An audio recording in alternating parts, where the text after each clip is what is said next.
સુરત શહેર કોંગ્રેસના નવા માળખાની જાહેરાત બાદ મોટો ભડકો। કોંગ્રેસના વધુ 7 કાર્યકરોએ રાજીનામા આપી દીધા છે।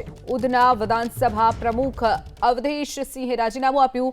રત્ના પરમાર, ભાલચંદ્ર વાણી, હરિમંગલ શાહે રાજીનામું આપ્યું છે, તો ગિરીશ સોસા, શાંતિલાલ કરનાર, રામસાગર પાઠકે પણ પોતાનું રાજીનામું આપી દીધું છે।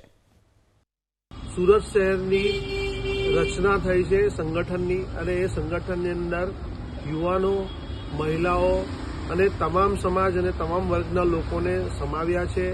તે પ્રદેશ પ્રમુખ અમિતભાઈ ચાવડા સાહેબ અને અમારા રાષ્ટ્રીય નેતા રાહુલજીના દિશા સૂચન હેઠળ આ રચના કરવામાં આવી છે। તમામ બાબતસર તમામ પાસાઓને ધ્યાનમાં રાખી અને આ રચના કરી છે, અને કેટલાક સિનિયર આગેવાનો આ બાબતસર થોડા લાગણીશીલ છે।